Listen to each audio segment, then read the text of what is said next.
The death of his childhood dog, early chess victories against old drunk men in a park adjacent to a depressed government housing project, a fascination with the Rostov Ripper, Andrei Chikatilo, the abandonment by a father and the death of a loving grandfather, and a childhood head injury from a swing.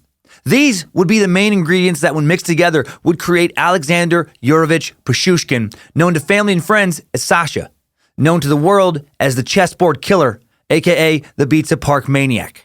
He sits now in solitary confinement in a Russian prison, as he has since his 2007 conviction on 48 murders and 3 attempted murders. Pichushkin's trial created intense national debate in Russia regarding reinstating the death penalty.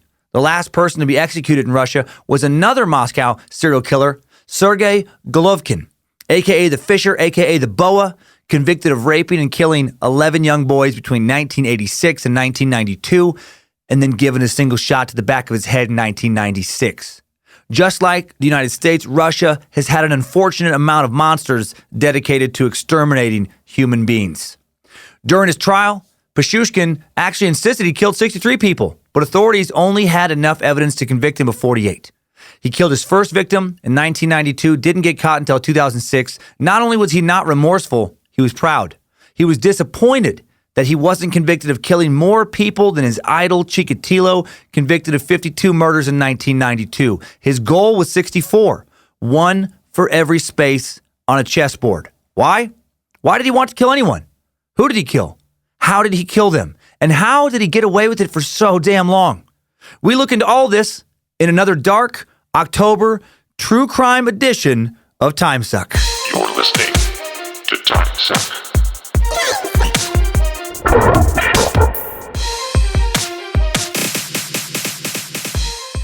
Happy Monday, time suckers. Hail Nimrod. Only him today. He demands it. I'm Dan Cummins, a.k.a. the Prophet of Nimrod, and you are listening to Timesuck. Welcome to the Cult of the Curious. Today's Timesuck is brought to you by Donald McRonald's Roanoke Recluse Spider Removal. Most meat sacks have one thing in common. They don't like being covered from head to toe, and super aggressive poisonous spiders like to try and crawl underneath your eyeballs or eyelids and lay eggs on your eyeballs. That is why Donald McRonald and his team of spider specialists have chosen to specialize in getting spiders out of your life, especially the Roanoke Recluse. Did you know that 1 in 3 people probably have a spider somewhere on their body right now, especially if they're driving and can't reach it? That spider is most likely, statistically, to crawl inside their vagina or sneak inside their ear or nose holes and lay eggs in their brain. It might be true, which is why Donald McRonald's Roanoke Recluse Spider Removal exists. They will remove super poisonous, exceptionally hard to kill, very aggressive spiders from not only your eyeballs, ear holes, and vaginas, where they are most likely to try and crawl inside and lay eggs, but also from the back of your head, where they may be crawling around right now with their creepy little spider legs, like, going in your hair and stuff. Or maybe on the middle of your back, where you can't reach them very easily. Or in your butt crack, where you don't want to reach them very easily. It happens all the time. So often, probably now. So go to Donald McRonald's Roanoke Recluse Spider Removal. Damn it, I really think there's probably a spider on you right now. And get 20% off me being an asshole who won't shut the fuck up about spiders. What just happened? Sorry about that. Not really. Okay. That was too much fun for me. Recording in the Suck Dungeon this fine fall day with Reverend Dr. Joe motherfucking Paisley.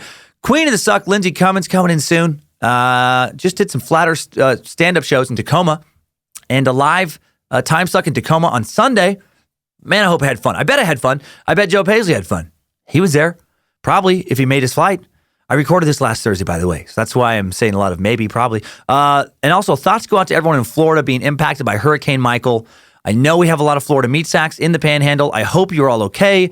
I hope that the hurricane is not as bad as it was looking when I sat down to record this episode. And again, thanks to all the Tacoma time suckers. I think we had fun. 3 shows in Columbus, Ohio, Friday and Saturday, November 2nd and 3rd. Friday at 7:45 p.m. 1 show only on Friday, 2 on Saturday. Come on, Ohio. Let's do it. Let's tear this club up. Helium Comedy Club in Buffalo, New York, November 8th through the 11th. Back to Grand Rapids, Michigan. One of the clubs I've been hitting the longest. Shows at Dr. Grins, November 16 and 17, including my last live podcast of 2018 on the 17th, and that'll be the last Matamoros Narco Satanist live Timesuck. More 2018 dates at dancummins.tv. St. Louis and Spokane shows coming up in December. And in November or early December, going to announce a big chunk of 2019 dates and the tour name and concept. I'm very excited about all of it. Excited about how the schedule is coming together. Links to tickets in the episode descriptions. Thanks as always for all the reviews.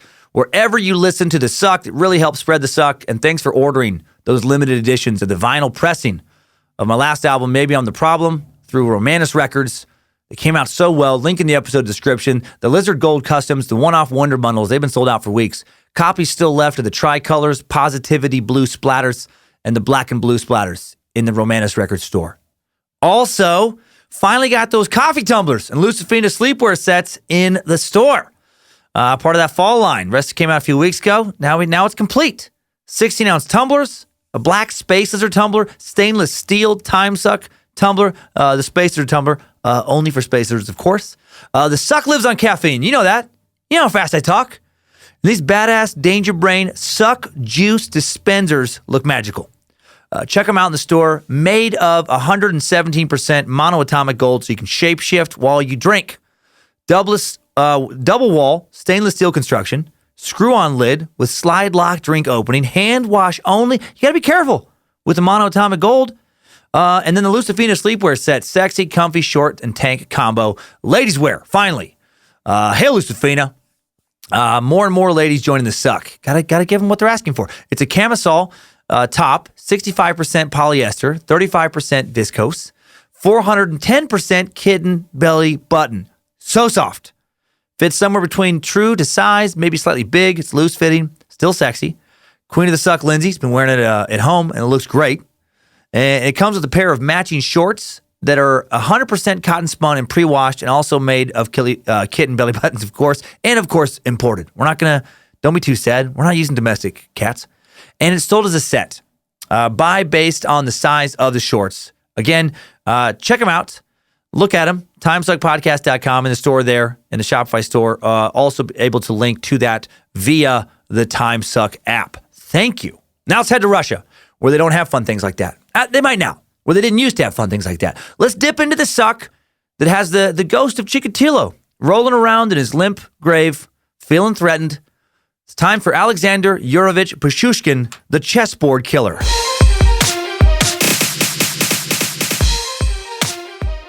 Now, before we dig into the life of the Chessboard Killer, let's first dig into the possible relationship between head wounds and violence. Is there really a link? Yes, is the short answer. There seems to be. While we don't have the exact date, we do know that when Alexander was a little kid, he fell off a swing set, suffered a head wound of unknown severity. Just like we're going to find out Richard Ramirez also had that kind of same injury. Man, swing sets, man. Less swings, less serial killers maybe. Pichushkin, never taken to a doctor, but he did suffer blurred vision and brief motor control impairment. Got his bell rung. Sounds like a concussion for sure. But after the accident, family, friends, and neighbors, he wasn't taken to the hospital. They would see dramatic changes in his behavior. The previously shy kid was now quick to grow angry. He soon became very prone to violence, which was very unlike him. Was his head wound at least partly to blame for the person he would become? Probably. Recent research out of Vanderbilt University, released in December of 2017, determined that brain lesions increase the risk of a person committing a crime. The findings were published in the Proceedings of the National Academy of Sciences. Neuroscientists began looking into the link between brain injuries and violent acts, way back with the case of Charles Whitman, who's the Texas Tower sniper. In 1996, the former Marine sniper took a rifle, climbed an observation tower on the campus of the University of Texas, where he shot 11 passerby below dead until he was subdued by police. He killed 16 that day total, including his wife and mother. After his death, an autopsy revealed he had a brain tumor. But did it contribute or even lead to the murder spree? There's a very good chance it did. Other serial killers have suffered brain injuries, either from a fall, accident, or physical abuse, including Ed Kemper, Jerry Brudos, Gary Heidnik. Some that we've sucked already, such as John Wayne Gacy and Ed Gein, and their injuries probably did contribute to their crimes. Research by Ryan Darby, MD, assistant professor of neurology at Vanderbilt University Medical Center, showing compelling evidence that lesions in one particular brain network can increase the risk of criminal behavior. What's technically known as acquired sociopathy. It's the first brain mapping study linking lesions to a higher propensity of criminal acts, a lesion being abnormal brain tissue which can occur as the result of trauma, tumor, or stroke. What the study found is that lesions occurring in a number of different places, such as the frontal lobe, can contribute to the likelihood of a person committing a crime. The researchers attribute 14% of violent crime to being committed with someone with a frontal lobe injury. And while this was the first brain mapping study to link head trauma and violence, it's not the first overall study to link the two, not even close. This study just confirms data linking head injuries and violence discovered in many previous studies, such as a 2014 study that found that 20% of 249 mass murder cases investigated by the researchers were committed by someone with a head injury. In another 2011 study, researchers followed a group of ninth graders from 4 schools in Flint, Michigan into young adulthood. They conducted annual interviews over 8 years. In years 5 and 6, participants were asked if they had ever sustained a head injury. Those who said yes, about 23%, reported a statistically significant amount of more violent behavior in year 8 of the study. Another study from 1986 looked at 15 death row inmates, found that all of them had experienced a traumatic head injury in childhood. A 1996 report looked at 279 Vietnam War veterans who suffered penetrating brain injuries and found that those with damage to a particular part of the frontal cortex definitely demonstrated more aggression. And the research goes on and on and on. There's the whole NFL controversy around this, head injuries and how they can change people and change their behavior. The whole Aaron Hernandez case, the guy, the former tight end for the Patriots, who became a murderer. There's actually a criminal rights group now called headforthetruth.org that is actually fighting to have a significant previous head injury be a legal reason for a significant reduction in prison sentencing for violent crimes. Like if you would normally get 25 years for premeditated murder, headforthetruth.org wants you to be legally allowed to be sent to prison for no more than 20% of your original sentence. If you've ever had a head injury serious enough to lose consciousness. So you'd only get like 5 years instead of 25. And they'd be spent at home arrest, like a home arrest situation instead of jail or prison, where private doctors could monitor your brain and give you treatment. And another clause would prevent you from ever being charged with multiple instances of the same type of crime if this all went through. So like if you killed 10 people, you could only be charged for one of the murders and never get more than 5 years of home arrest for that murder. And in some cases, just 6 months probation. It's controversial, but I do get the logic. If you have a head injury, it's not your fault if you kill people and you shouldn't get in trouble. If you'd like to donate to headforthetruth.org, I want you to turn off this podcast and I want you to reevaluate your fucking life. I want you to think about all your life choices led up to you thinking that would even remotely be a good idea. Now it's nonsense. There's not a group fighting to let people get away with murder because they had a concussion when they were a kid. But, the concussion could have led them to possibly becoming a murderer. Back to reality. Just for a second, I imagine some of you were like, what in the fuck is he advocating? So how could these injuries contribute to violent behavior? Well, there's several coexisting theories. The vulnerable amygdala, located within the anterior temporal lobe, pairs emotions with thoughts. Damage to the amygdala can lead to poor impulse control, violent behavior. I'm still thinking about the headforthetruth.org. Damage to the frontal lobe impairs one's ability to regulate limbic input. The limbic system supports a variety of functions, including emotion, behavior, motivation, long-term memory. Emotional life is largely housed in the limbic system. Someone with frontal lobe damage often reacts impulsively and even violently. Damage to specific neurotransmitter systems also causes impulse problems in traumatic brain injury patients. When the locus ceruleus in the forebrain is injured, it can lead to elevations in God dang these words. Norepinephrine. Fucking what? I don't even know. I don't know. It's Norepinephrine. I forgot to look up the pronunciation for that one because it didn't look so complicated when I first glanced at it. Norepinephrine, whatever it is. Increased levels of that shit have been correlated with aggressiveness and impulse. Who decides what these fucking words are, by the way? Who is on the word committee? It's like, you know what? Let's get 75 fucking consonants in this thing. Why not? No one else. It's not taken. It's not taken. We can say it's norepinephrine. Just fucking make people say that. That'd be fun. Basically, our brains are very, very important, very, very complex, and getting them banged around causes us to, no work is good no more. Our brains are powerful organic computers, that regulate how we see, think, feel, and so much more. So it makes sense that if you damage it, it's not going to perform as well as it did before you damaged it. It's like, I feel like it's like dropping a phone. You drop it enough times, maybe it's not going to, maybe the buttons aren't going to push as easy. Which is kind of scary, right? Like I was thinking about this, one bad blow to your thought melon And suddenly you cannot be you anymore. Or not the you used to be. You know, like you hurt your arm, you might lose your arm, but you're still you.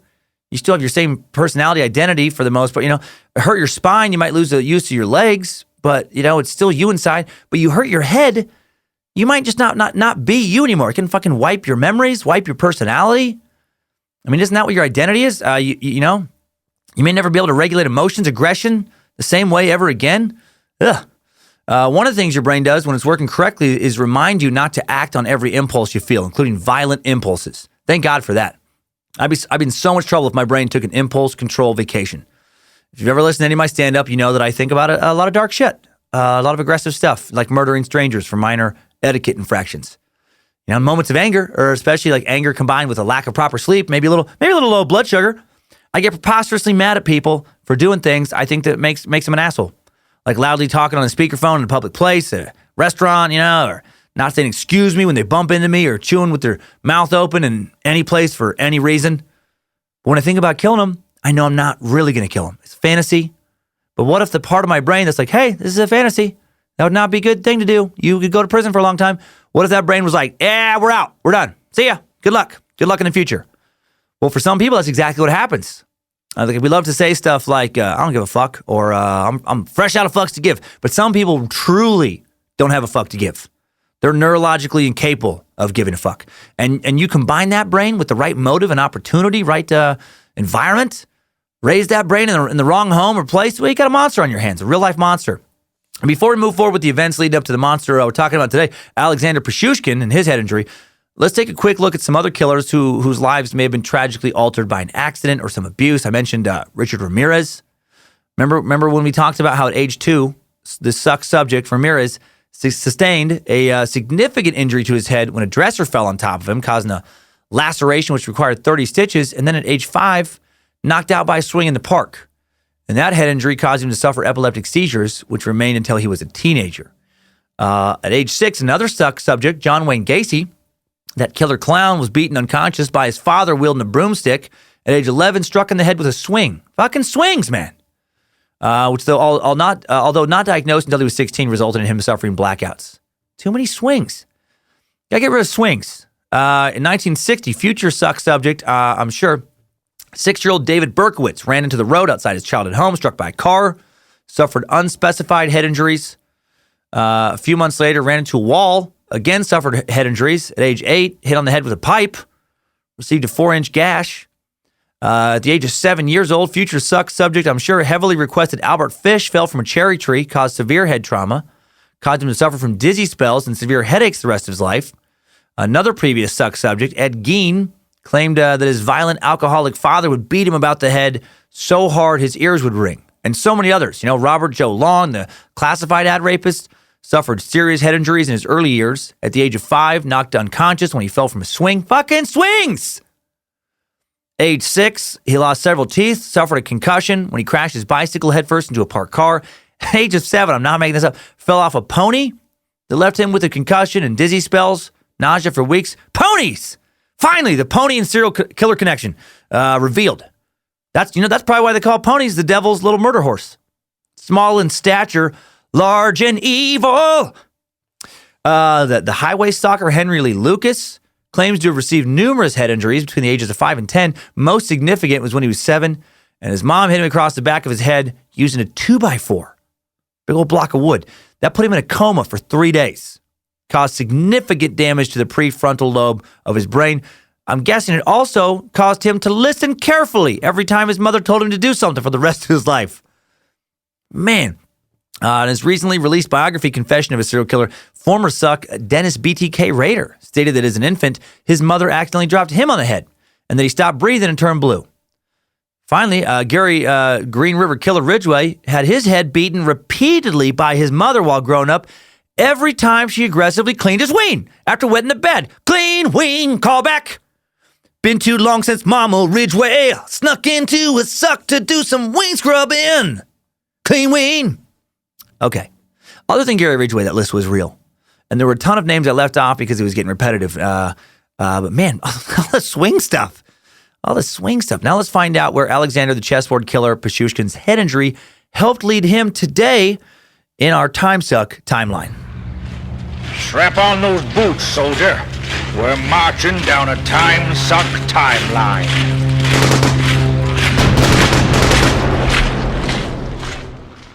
In 1963, 11-year-old Natasha Pichushkin, future mother of the Chessboard Killer, moves into a 2-room apartment on the 5th floor of a new drab, soul-crushing communist housing project in the Konkovo district of Moscow, around half an hour from downtown. The building she moved into is one of many virtually identical 5-story buildings known as Muscovites, as the Khrushchevsky, named after the premier Nikita Khrushchev.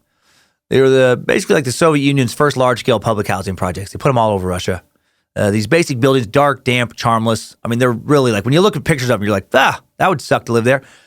Overflowing with tenants, very crowded with, just whose internal levels of hope and happiness probably matched the environment they existed in. The neighborhood was referred to by Moscow residents as Zopa Mira, or asshole of the world. True story. But it's not the asshole of the world. As many of you know, Roswell, New Mexico is the world's butthole. We've proven that on the Suck previously.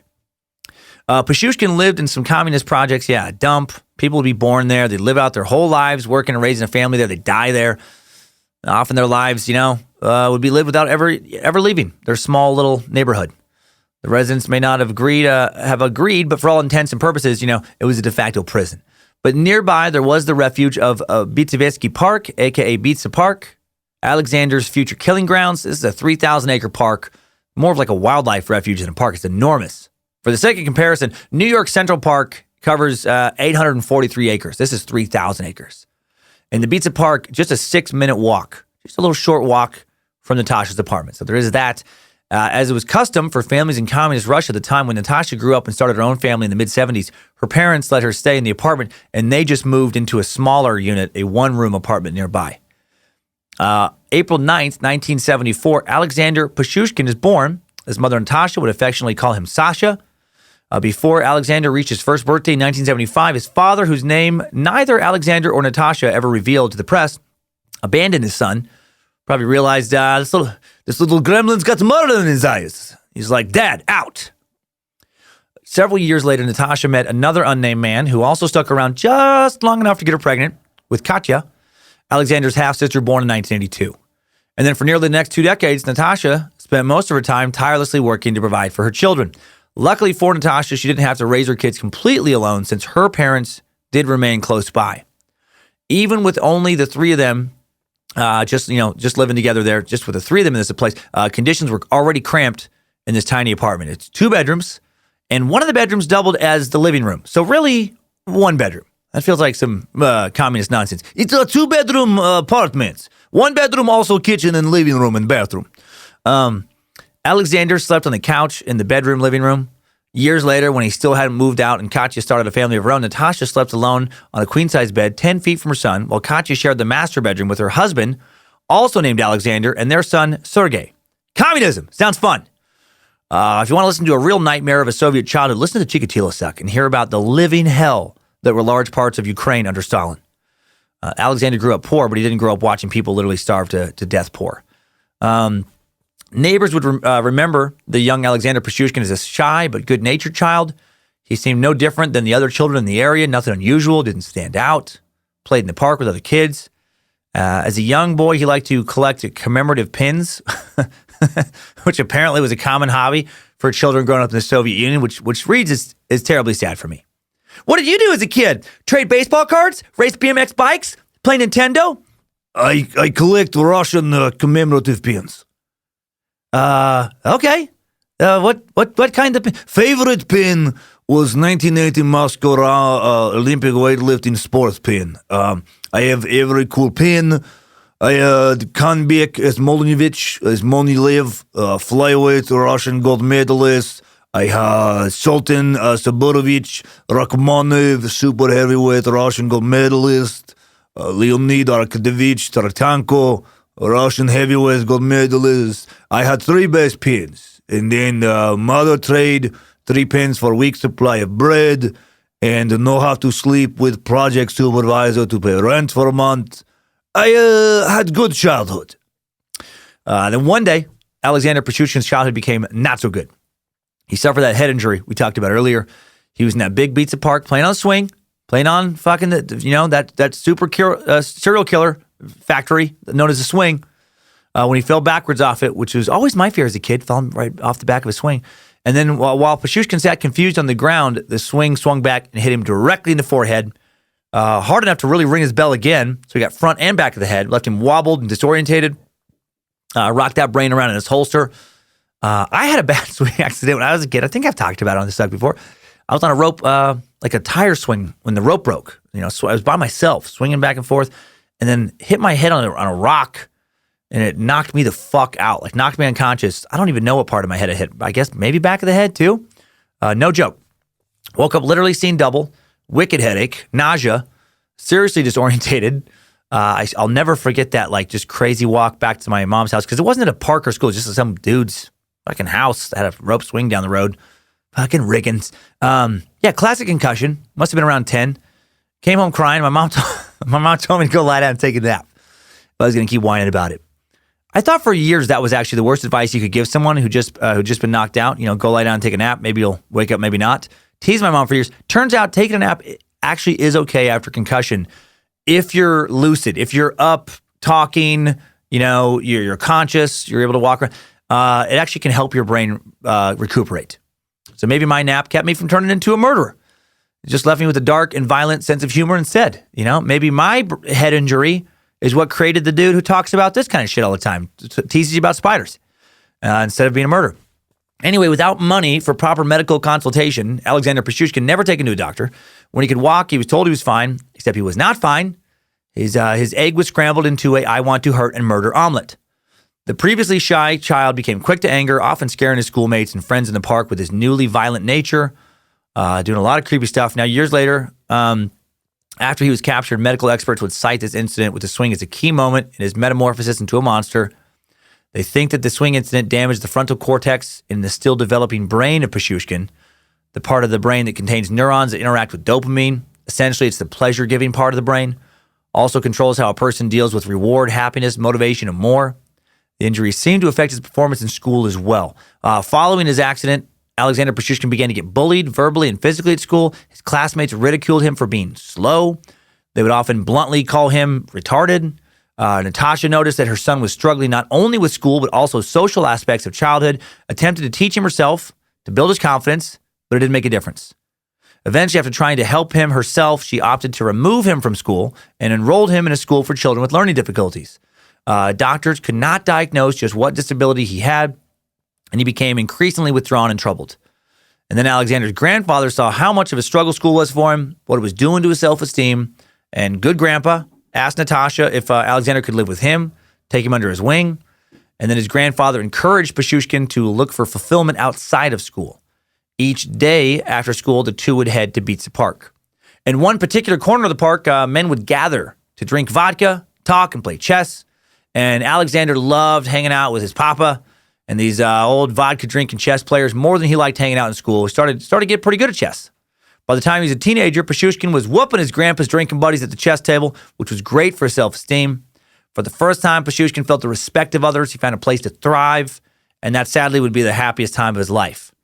And then just a few years after moving in with Papa, his grandfather unexpectedly died, and young Alexander's life fell apart. Sorry I don't have exact dates for those moments in young Alexander's life. There just is surprisingly very, very little written about his early life in books or interviews or anything. After his grandfather's death, he moved back in with his mother, Natasha, into that very crowded two-room apartment. And he brought with him his grandfather's dog, who he loved dearly. The dog is never named in anything either. Even in interviews, he'll just it's this dog. But he loved it. It was his last connection to his grandfather and to the happy days of beating drunk old men at chess in the park. And Alexander was also beginning to drink heavily himself as a teenager. For many Russian men, drinking vodka together is a way of bonding. But for Pichushkin, he just drank alone. And he also got way into pornography. Probably not a good combo for a teen, drinking alone, watching porn. And then Alexander's beloved dog dies for unknown reasons. Based on what we'll hear him say about at the end of the episode, I don't think it was natural causes. And then it seems like this was the last shred of his compassion died with this dog. Because now he starts bringing a video camera with him to Pizza Park and starts recording himself scaring young kids. Not a good sign. little bit of a red flag. He loved to watch his little home movies later, taking particular pleasure in reliving their frightened expressions. One time, I guess he dangled a little kid out of a several-story high window by his ankles. As the kid squirmed and screamed, Pichushkin took great delight in explaining to him that his life was entirely in Alexander's hands. He reportedly said, "You are in my power now. I'm going to drop you from window, and you will fall 15 meters to your death." I'm sure that was fun for that kid, right? Must have been strange to hear about Alexander's arrest years later. Think about how close he came to dying that day. That's when you know your kid is a strong candidate to become a future serial killer. When their hobbies are drinking alone, watching a lot of porn, and recording themselves scaring kids at the park and dangling kids out of windows. That kid does not go on to become a doctor just even 1 out of 100 times, or a lawyer or any sort of respected member of the community. Best case, I feel like that kid grows up to work as like a butcher, or maybe get a job at an animal shelter, putting pets down. Now let's jump to July 27th, 1992. Actual date. We finally got a date now in the timeline again. We will have them pretty regularly, I feel like, with the rest of the timeline now. His childhood not properly documented, but a lot of his crimes were, like his first murder. Alexander's 18 years old, attending a vocational school to learn a trade when he asked his school friend, Mikhail Odachuk, to accompany him on a, quote, killing expedition. As high school buddies do. "Hey, man, you want to go fishing after school?" "No. Want to come over to house and drink and watch porn until my mom comes home?" "No." "Well, how about we go kill someone then?" It's like a classic episode of Leave It to Beaver. Just a classic coming-of-age story. The old murdering a stranger with your buddy. Just, "Gee, Wally, can't you just let me and Eddie just kill someone? You don't have to come along. Just don't tell." "Are you crazy? What if Mom finds out? Then we'll just kill her too, Wally." "All right, Beeve. I don't like it, but I'm no rat." A few days prior, Alexander had tested the waters with Odachuk and told him that he intended to kill somebody. Odachuk thought he was joking. I would imagine you would. When Alexander believed that Odachuk was not going to turn him in or was going to stop him, he invited Odachuk to tag along as Alexander looked for a victim. Pichushkin was pumped, I guess. He'd talk about it later. He thought he found a kindred spirit, just a killing buddy. "Wouldn't you be my killing buddy?" "Thank you, pal. You're swell." Odachuk again assumes that Alexander's joking. Headed out with him, and then as the two young men walking along the oblivious Moscow streets, Pichushkin starts pointing out his possible victims. Like, maybe that guy, maybe that lady. People he's identifying as being weak or vulnerable. Odachuk realizes this is not a game. And he gets nervous. He makes up an excuse for heading home, and Pichushkin firmly insists that he stay. Pichushkin would reveal all this later in court testimony. And when Alexander realizes Odachuk is not a kindred spirit, he decides that he is the weak one, and he flies into rage against his new friend, and young Mikhail Odachuk is the first person murdered by the Chessboard Killer. At his trial, Alexander would speak of his first kill, saying, "This first murder, it's like first love. It's unforgettable." Exactly how he murdered Alexander, not revealed in anything I found, just it says his body was found battered by the police. Odds are he probably followed the same modus operandi he would use over and over in later killings, where he would surprise victims with a hard blow with a blunt object to the back of their head, and then sometimes, follow that with repeated blows. Odachuk's body was found a few hours later. Other classmates told the police he had been with Alexander that day. All signs point to Alexander being guilty. The police then interview Alexander Pichushkin, but he denies everything. And then with no hard evidence, and the crazy amount of red tape, I guess, existed in the Soviet-Russian bureaucracy, they just let him go. As the body of Mikhail Odachuk is buried days later, the investigation is dropped, and Alexander Pichushkin remains a free man. This reminds me of Chikatilo.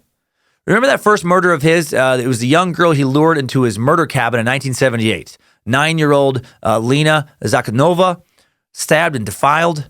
The police find her body 2 days later, and then find her belongings in Chikatilo's shack. They find blood drops on the ground near the front door of his shack, but his wife gives him a bullshit alibi, and they're just like, "Okay, we're good now. Sorry for bother you." They arrest some other dude based on the fact that he had no alibi, and he had a prior murder conviction, and they just kill him instead. Right? It's craziest. And then Chikatilo would kill over 50 more people. Similar story with Alexander. The police had a chance to stop him right away, right after that first kill, but lazy detective work just lets him continue. Just like how almost getting caught that first time kept Chikatilo from killing again for years, the same seems to be true for Pichushkin. By his own admission, he would not kill again for 9 years. Alexander Pichushkin left his vocational school shortly after this, got a job as a shelf stacker in a nearby grocery store that he would keep for the rest of his free life. And then for years, he just led a repetitive, depressing existence. He'd go to work at the market in the morning, come home to the little apartment. He'd take the train to work, come back like a little subway train, and then just live in this little apartment. He would share with his mother and sister, and then mother and sister and brother-in-law, and then nephew for the rest of his free life, all cramped in there. And he'd spend the night drinking, watching tons of porn. Hopefully not in front of his mom and sister. That would add another demented twist to the story. Just, Alexander, what I tell you about porn? I'm grown man, mother. I watch what I want to watch. Must you also get drunk and jerk to porn in my house? My life, mother. My life. But we share a room, Alexander. Can you not jerk in bathroom? Like a respectable Russian boy. I jerk where I choose jerk, mother. I grown man. Please hand me towel. I'm ready for sleep now. Also in 1992, Alexander obsessed with the trial of Andrei Chikatilo, the butcher of Rostov. Perhaps the details of that trial inspired that first murder. Pichushkin, fascinated by Chikatilo, starts to fantasize about becoming a infamous serial killer. Pichushkin learns from Chikatilo that it is possible for a serial killer if they're careful enough to remain free and active for many years, and possibly decades. Remember, Chikatilo was active for just under 22 years. For Pichushkin, Andrei Chikatilo becomes an inspiration. He becomes determined to get more kills than the Rostov Ripper. He finds his passion. Alexander Pichushkin believed that it would be easy to kill more than Chikatilo because in his mind, he was a genius, as demonstrated by his early success with chess. And so Pichushkin devises a killing plan, simple but clever enough to leave no trace or sign that points back to him. He finds a place, the perfect place, to commit his heinous crimes and dispose of the bodies. How crazy is this? I can't think of ever coming across a similar goal-orientated serial killer like this. Like, I feel like most of the ones we've sucked so far killed out of some sick sexual compulsion. Like Dahmer, Gacy, Ramirez, Golden State Killer, Toy Box Killer, Ridgway, Bundy, more. Ed Gein, the fiend of Plainsfield, or whatever that was, an utter maniac, wanted to make a skin suit. Right? The Zodiac Killer seemed to kill mainly to taunt police about his kills after he'd committed them, seemed to relish the power. For Alexander, it's like he was playing a video game and he just wanted the high score. Or like he was some kind of extreme athlete and wanted the world record. Clearly, he's a fucking sociopath. You don't put a plan like that in place if there is even a tiny shred of empathy living inside you. On May 17th, 2001, nearly 9 years after that first kill, Alexander Pichushkin, ready to put his plan in motion. He's been plotting for nearly a decade. He returns to the familiar corner of Pizza Park, where his grandfather had brought him along to play chess, where old men continued to drink vodka and play, and hang out and talk and all that. One of these men is Yevgeny Pronin. Like Pichushkin, Pronin was a drunk, park drunk, living in the outskirts of society. Pichushkin invites him to walk through the park with him.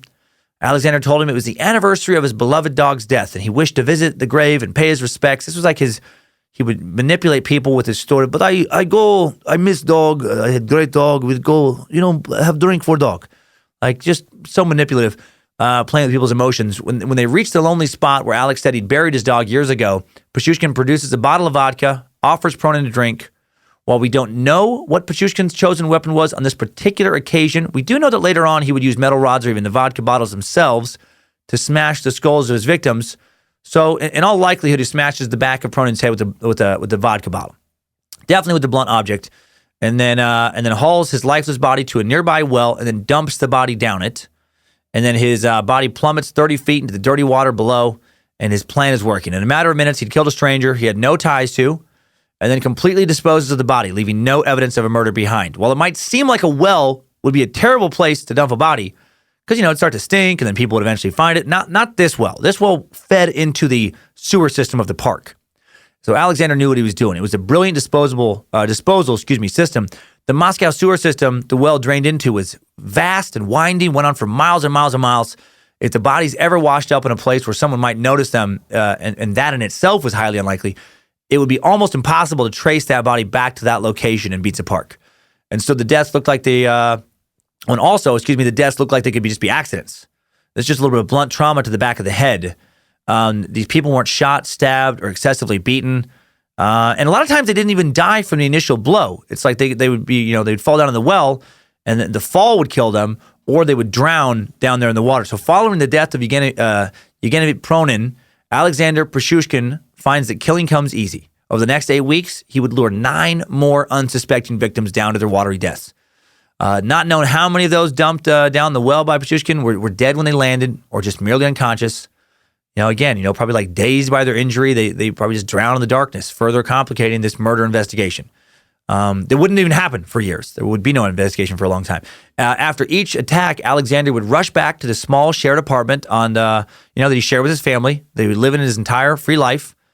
And that apartment he would live in right up until he would get caught. And he just, when he would just move from one cell to another. And when he would come home after murder, he would carefully take out his most prized possession, a chessboard, and then he would black out one of the squares. Or I guess on the black squares, make some other kind of marking. Alexander was methodical when it came to selecting his victims. Since it was not a sexual crime, more really of a just fucked up game, the only criteria was how easily he could get away with killing them. So he just, would look for more outcasts in his neighborhood. He'd look for drunks, the homeless, the unwanted. He would look for magicians, rec league bowlers, clarinet players, fanny pack collectors, jazz aficionados, pipe smokers, unicycle riders, jugglers, mimes, the lowest of the low, scum of the earth. Obviously kidding about the magicians and everything since then. How interesting would that be if he only, like there was a serial killer who only targeted people who, smoked via a pipe or magicians. For your next trick, I make you disappear, Copperfield. Pichushkin targeted people that society would not miss right away, if ever. And even if a family member did care enough after waiting the requisite 3 days you had to wait in Russia at that time before someone officially became a missing person, they would have to then head to the local police station, where they would file a missing persons report that would get placed at the bottom of a who gives a shit pile. Police in Moscow at the time were fucking terrible. They were known more for drinking and bribe taking than doing any kind of actual detective work. And this is why no one makes any connections or notices the number of missing people being reported, notices that it was increasing because nobody cared. I'll have examples coming up here soon. The police, absolutely atrocious in this suck today. Alexander was, I'm sure, aware of the apathetic attitudes of most local police officers. He also knew there was a ridiculous amount of red tape surrounding the investigations. He knew that the police were understaffed, underpaid. And this just all creates a perfect storm for him just to continue to fly under the radar and just kill at will.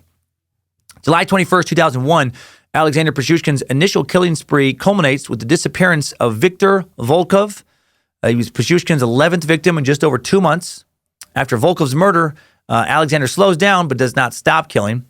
Also in 2001, Alexander decides he's not interested in just killing strangers. He makes a list of 39 acquaintances. That's so crazy. 39 acquaintances he also wanted to murder, saying later, "The closer a person is to you, the more pleasant it is to kill them. It's more emotional." My God. And to show how little he gave a shit about killing these strangers and acquaintances, he made an effort to kill them early in the afternoon so he could make it home by 8:30 p.m. to watch his favorite soap opera, a French historical drama called The Duchess de Montsoreau. God forbid some park murdering get in the way of the Duchess. On February 23rd, 2002, Pichushkin went after an acquaintance and it almost backfired when she didn't die. Don't worry, thanks to more shitty police work and no one giving a shit about the life of the average Russian living in one of these project apartments, today's timeline will continue for quite some time. This story is bananas. The story of Maria Vercheva. That February, this young woman, Maria Vercheva, comes to Alexander Pichushkin's attention. She had grown up in Tatarstan, also known as the Republic of Tatarstan, a very rural area of the Russian Federation where jobs are scarce, home of the Tatars, or actually sometimes it's called Tatars, depending on which pronunciation guide you look at. The correct version seems to be Tatars. Years earlier, the Mongol Empire, established by Genghis Khan, would become allied with the Tatars, and like the Mongols, their warriors were excellent when it came to fighting on horseback, one of the several minority ethnic groups living in Russia. But today we're not here to talk about the Tatars or the, tartar sauce they become mostly known for. Fish and chips and delightful sauce they invented are the Tatars' primary contributions to modern life. I do remember hearing that saying a lot as a kid, where you haven't lived until you fished and chipped and dipped in Tatarstan. Obviously, that's a lame joke. They didn't invent tartar sauce, and that's not even a remotely catchy saying or a song. It doesn't even rhyme. It doesn't even have a rhythm. No one ever said that until now. Realizing that the only way to support herself was to move to Moscow, and bitterly aware that she could not afford the necessary expensive work papers and permits, The Tatar Maria Veracheva became an illegal immigrant in her own country. Became an illegal immigrant in Moscow. Super weird, since Tatarstan, part of the Russian Federation at that time. That's like being from Oregon and then not being allowed to work in California. But they just the way that they, fucking regulated everything in Russia was insane. Russia, what a country! Maria lived a very lonely existence in Moscow. She had to be very careful that no one discover her illegal status. If she was found, best case scenario would be, deportation. Worst case would be imprisonment. And then she meets Alexander Pichushkin. She'd been living this lonely lifestyle for a while, and then she's also pregnant. So I guess she didn't spend all of her time alone. Some other dude just takes off. That seems to be a theme in the story. Just, dudes getting ladies pregnant and then never sticking around. This doesn't bother Pichushkin, and he befriends her. I guess what does he care? He'll throw anyone down a well. Lady, pregnant lady, whatever. If anything, a pregnant lady would be more appealing probably when it came to his Chikatilo competition. It'd be a 2-for-1. One trip to the park, one push into a well, and you go home and you black out 2 chessboard squares. Just in time to watch the Duchess. Pichushkin would later say, I understood immediately that she was upset and offered her company. He's speaking through a microphone when he said that in his glassed-in defendant's cage in the court. While he used vodka to lure most of his male victims to the well, he said he would use a different tactic when it came to women. He would say, women always need to have financial interest. To lure Veracheva, Pichushkin tells her that he has several boxes of brand new contraband cameras stashed deep inside the park. He knew with the baby on the way and no father in the picture, she needed money. He knew this personally. It was his own mother's story. So he tells Maria that if she'll help him move this merchandise, she can keep half the profit for herself. She herself would later verify this in court when Pichushkin's finally apprehended. So Maria agrees to go on a walk with Alexander to get the cameras. She goes with him to his favorite isolated corner of Pizza Park, the place where he'd bring people and talk about his dog and fucking bash him over the head. Along the way, he does offer her vodka. He didn't not use vodka at all with women. Being pregnant, though, she refuses. So he takes a swig himself and build up the liquid courage needed to try and kill her. He lifts a manhole cover off this well he's been dumping people in and tells Veracheva to come closer, telling her, he has the contraband they've come for hidden inside. When she approaches, he just grabs her, just fucking shoves her down the well. She manages to grab the rim of the opening, and then he grabs her by the hair and smashes her head into the well's concrete walls repeatedly, just bashing her head into the side until she lets go and falls. And then she would hear Pichushkin yell as she's falling, just take a bath there. She'd later say that to the court. After falling about 8 meters down into the well, just over 26 feet down, she lands in a sewage pipe about 1 meter in diameter, a little over 3 feet, with a stream running through it about 70 centimeters, 27 inches deep. The little stream has a strong current, and the powerful flow carries her far away from where she's landed, just like it had carried the bodies of other chessboard killer victims. But unlike other victims, she's not dead. After several seconds underwater, she manages to come to the surface and catch a breath. She's able to remove her jacket and boots to free herself, eventually able to plant her feet and hands on the side of the pipe to keep from being swept away. And that's the only reason she's still alive. If she'd allowed the current to continue to carry her, she would have drowned in a section of the pipe completely filled with water. She's able to find another concrete well with an iron ladder running up the side. This is amazing that she lived. She clambers her way up to the top, only to be met by the 40-kilogram, almost 90-pound iron manhole cover that was on the top of these wells. She can't lift it enough to get out, but she can, scream loud enough to have a woman hear her cries. And that woman alerts 2 park security guards, who then come over, take off the cover, lift the trembling, half-naked woman out from the well, and call an ambulance. She's taken to the hospital. Both she and her unborn child actually survived the attack. When police arrive at the hospital to question her, she provides them with a detailed description of the attack and of Pichushkin, who she knew by name.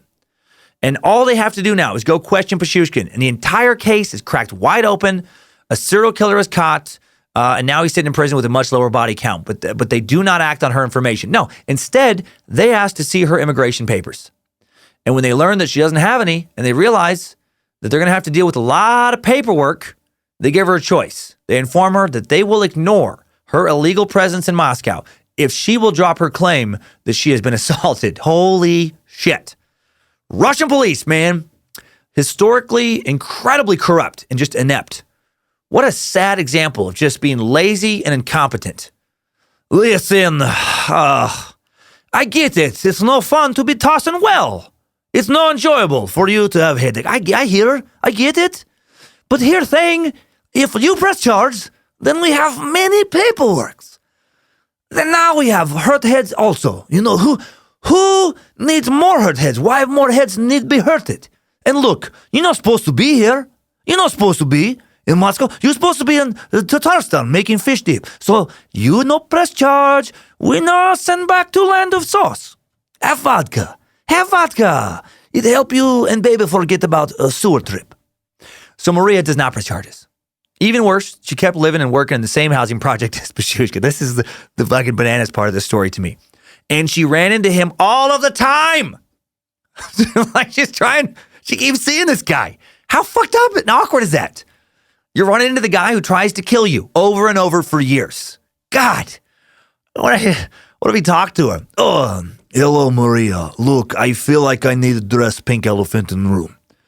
Tension thick enough to cut with knife. I probably, in hindsight, should have used to stab you a few times before tossing you in the well pit. Listen, yes, I try kill you. You know it. I know it. But that was many months ago. I want you to know, I have no hard feeling about you not dying with unborn child in despair pit I wish had happened. So, no need for you to not say hi or avoid eye contact. Let bygones be people who try to kill but fail. See you tomorrow. Unreal. I cannot get over that part of the story. Just having to continue to see that son of a bitch over and over. Years later, when he's finally caught, Pichushkin would tell the court that he almost had a nervous breakdown when he saw her for the first time. You know, just back at the apartment complex after the attack. I bet he did. Maybe walking out with his mom. Sasha, what's wrong? You look like you see ghosts. I think maybe I do see ghost, mother. You see, lady? Yes, I see a pretty girl with baby. You know her? Yes, mother. I once tossed her down the well. Leave for dead. It's a long story. Let's go home now. Pichushkin gets over his initial shock. And then this even makes the story even crazier. He eventually asked her if she would like to head back to the park with him. He actually asked her if she wants to take another walk with him. They would both verify this later in court. Oh, my God. No thanks, Alexander recalls her saying later. One time was enough for me. The fucking balls on this guy. Hey, Maria, it's me, Alexander. Guy pushing well. Guy, I wondering what doing next Saturday. We maybe like hang out in park. Maybe we walk back to well. I curious how you live. Maybe you explain to me so I can become more effective murder person. And did she really just say no thank you? I have a hard time believing that's the actual word she said. Maria, can I try kill you again sometime? No thank you. I politely decline the murder offer. How crazy was life in Russia? I was talking to a friend just the other day, Johnny Dare. He's awesome hard rock metal morning show DJ in Kansas City. He told me he spent New Year's Eve in Moscow recently, like in the last few years. And he said it's still crazy. And he's been all over the world. And so it takes a lot. This is a guy who has flamethrowers and cannons on his property. I'm not even joking. And he was like, oh, it's crazy. It's crazy. Still a city where you know a lot of shady, crazy shit goes down. Odds are you are not listening to this episode while living in a despair-inducing Moscow government housing project. Our Russian listener numbers, while they do exist, are not just off the charts. And if you're not in Russia, there's a very good chance you, in addition to having more hope in your life than the average bear, can also take advantage of today's sponsor. Do you see what I did there? Today's Timesuck, brought to you by Hims. As I've said before, I've used finasteride for years. It's medicine that, while initially used to only treat enlarged prostate glands, also determined to be very effective in preventing hair loss in men. And compared to my dad and granddad at my age, guess who has more hair? This guy. Same high hairline that's been in my family for generations, but more hair behind the line. And while side effects can occur, I've experienced zero that I notice other than more hair. Results vary, but mine have been great. Also, I've noticed way more hair on my back and on my balls and my ass. Here's the thing. I don't even wear underwear anymore. I haven't worn underwear in years. I have so much butt and ball hair. It's like a fur padding that protects my skin from clothing. I can actually go to the beach naked and it's not illegal. I have that much back and chest and ball hair. I can not wear a shirt, but still wear a vest. And that's crazy. I'm no hairier than I was before taking finasteride. Growing fur would not be an acceptable side effect. It's not even true. That's the last thing I should be saying. When you start to notice hair loss, though, it is too late. But thanks to science, baldness can be optional with 4hims.com. Hail Nimrod, praise Josephina. forhims.com, one-stop shop for hair loss, skincare, sexual wellness for men. Hims connects you with real doctors and medical-grade solutions to treat, for example, erectile dysfunction. They provide well-known generic equivalents to name-brand prescriptions, not snake oil pills, not gas station counter supplements or shit sold out of the back of a van by a white dude with dreads who smells like he didn't just bake pot brownies, he smells like he is a pot brownie. So order now, you time-sucking meat sacks and space lizards. Get a trial month of Hims for just $5 today while supplies last. See website for full details. That would cost hundreds if you went to a doctor or pharmacy. Go to forhims.com/timesuck. That's forhims.com/timesuck, forhims.com/timesuck. Link in the episode description, or just push the Hims button in the sponsor section of the Timesuck app. Okay. Luckily, while Maria would see the man who attempted to murder her, she would not actually be murdered by Pichushkin. And then just a few weeks later, Pichushkin almost murders again, and almost but does not get caught. His murder spree should have for sure ended in 2002. On March 10th, 2002, 27-year-old Alexander sees a group of teenagers at the train station that he goes to head to his grocery store job, and he approaches one of them, 13-year-old skater Mikhail Lobov, offers him some vodka and cigarettes. That's not creepy. Let's go drink in park, kid. Let's go drink and smoke in park. It's fun. The kid goes with him, and then when they go to Pichushka's, preferred killing spot, he follows the procedure, hits the kid over the head with a surprise blow, pushes him down the well, and then takes off. Well, luckily, Mikhail's jacket catches on a piece of metal inside the well, saving him from a plunge into the icy waters. He's able to climb out. First thing he does is find a police officer. He informs of the assault, just like Maria a few weeks ago. He describes the assault and describes Alexander Pichushkin in detail. And again, the police just do not give a shit. Why so many people fall down the well? Why can't people be more careful around wells? You don't want man to throw you down well? Well, here advice. Don't go near well. Why you won't give me paperwork? I need to tell Pichushkin next time I see him, he need to push harder. If going to murder, make sure no leave trace, no paperwork. That murderer I like. One who leaves no trace. No one interviews Pichushkin. No one bothers to write a report. Unlike Maria, though, Mikhail just doesn't forget about it. He doesn't just, wait for Pichushkin to stop by and ask him to head back into the park. Just, hello, Mikhail. I'm wondering if you, me, Maria, maybe we all have drink together. We joke about old times. You two get along well. You have, how you say, common ground. You both push down well in same ground. How about we play best of three? Mikhail waits for Pichushkin. Accompanied by his friends, Mikhail returns to the metro station, that train station where he first saw Alexander. They wait until they see him again, and they do. They see him getting off a train. He's headed home after finishing his shift. And then Mikhail excitedly tells a police officer nearby what happened, points at Pichushkin. That's the fucking guy right there. That's the guy who did it. Again, he's ignored. So then Mikhail runs up to Pichushkin and attacks him, screaming, clawing at his face, and then the police take action against Mikhail. They grab this kid and tell him to go home before he's arrested. And then the chessboard killer just fucking calmly walks home. How enraged and disgusted are you if you're Mikhail Lobov in that situation? How disheartening. First police officer doesn't care if you're attacked. Second police officer doesn't care. Then the police threaten you. When you attack your attacker.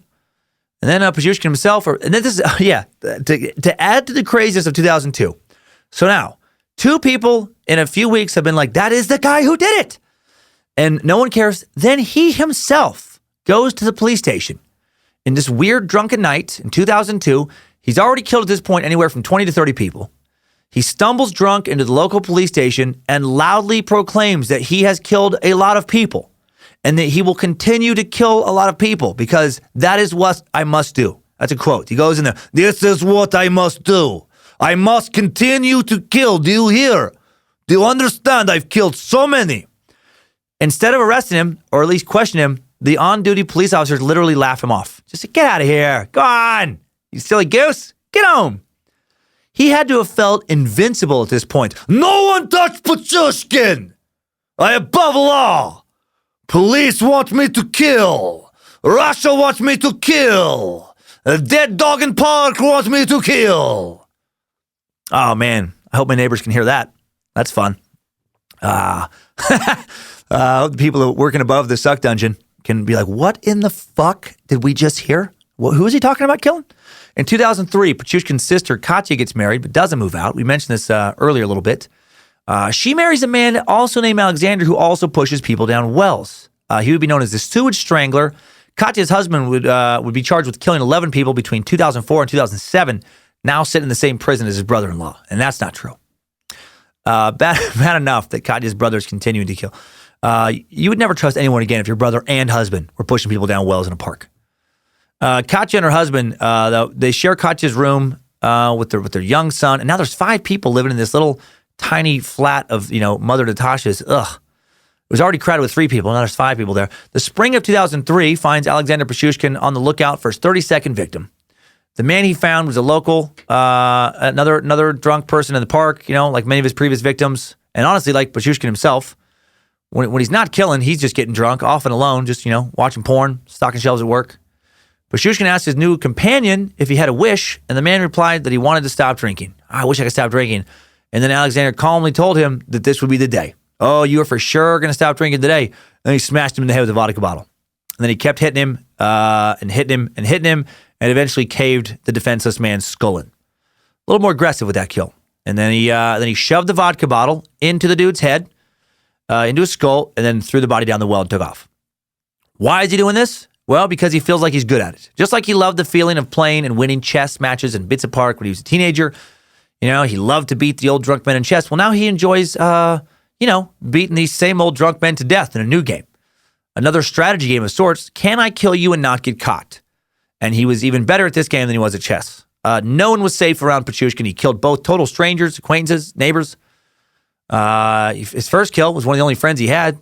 On November 15th, 2003, Pichushkin's neighbor Konstantin Polokarpov left his apartment to buy cigarettes before watching a football match on television, and Pichushkin invites him to the park for a drink. Smashes him over the head 3 times with a hammer this time. Changes it up a little bit. Throws him down the murder well.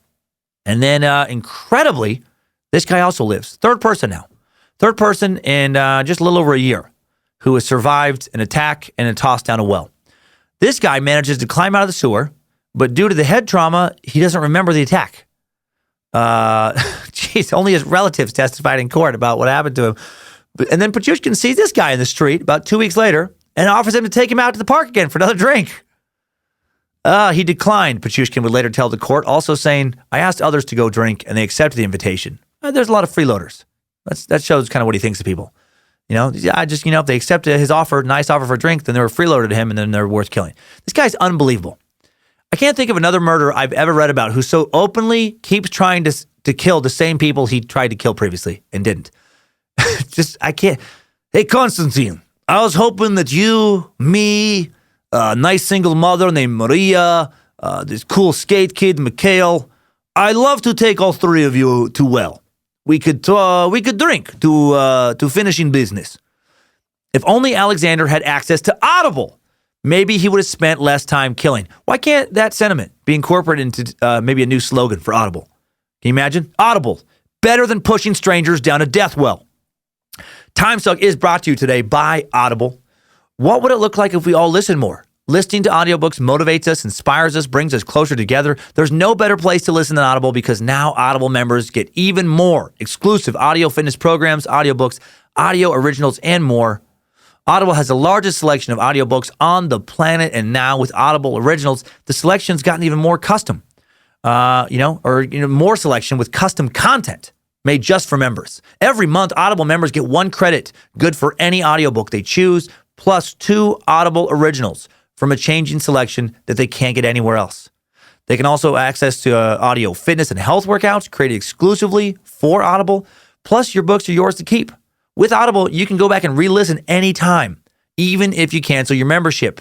Didn't like your audiobook? Okay, exchange it. No questions asked. In preparation for the Halloween week suck on Ed and Lorraine Warren, the couple behind the stories that led to the horror blockbuster films The Conjuring and Annabelle, I'm listening to The Demonologist, the extraordinary career of Ed and Lorraine Warren. It's a great listen. Great to get ready for that episode. For over 5 decades, Ed and Lorraine Warren have been considered America's foremost experts on demonology and exorcism. With over 3,000 investigations to their credit, they reveal what actually breaks the peace in haunted houses. So check it out. Get a head start on that Halloween suck. Check it out when you start a 30-day trial, and your first audiobook is free when you do. Go to audible.com/timesuck or text timesuck to 500-500. That's Audible, AUDIBLE.com/timesuck or text timesuck to 500-500. You can do it with audiobooks. Link and text info in today's episode description. And now back to our regularly scheduled constant Russian murdering. One cold night in November 2005, the police were finally called to Bitsa Park for one of Pichushkin's murders. Finally, an investigation. A body has been discovered. Nikolai Zakharchenko, 63 years old, former policeman.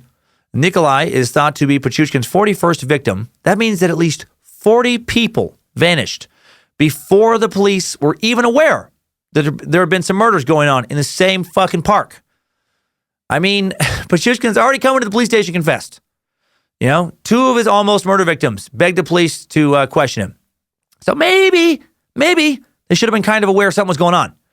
But now they can't blow it off any longer. The detectives at the Interior Ministry and the Prosecutor General's office realized there is a serial killer in Moscow. They take over the investigation, take it away from the police, the local police. Why didn't this guy get tossed down the well? This latest victim? Well, it seems like Pichushkin was either getting lazy or tired of people not realizing he was killing all these people. I mean, his main motivation is notoriety. His main motivation is to kill more people than Chikatilo, to become infamous for doing so. And you don't get that if nobody knows the killings are happening. Shortly after Nikolai's body is found, Alexander, his mother Natasha, half-sister Katya, they're watching the news, and a report about the killer, now dubbed the Bitsa Park Maniac, comes on. And Pichushkin reportedly stood up in the apartment and shouted, "Fuck yes! That is me! Mother, I am on TV. You see, mother? I be bigger star than Chikatilo. And my cock is rock hard. I prove it." He pulled his pants down and he pointed his erect penis first at his mother, then at his sister, then at his brother-in-law. And they said, "You'll respect me. You'll respect what I've done." And he pulled his pants back up. He sat down and said, "Enough of news. The Duchess of Montreux will be on in a few minutes. Change channel or get thrown in death well. Your choice." No, of course not. Alexander began leaving more bodies out in the open, though, after that initial news story. He stops using the well.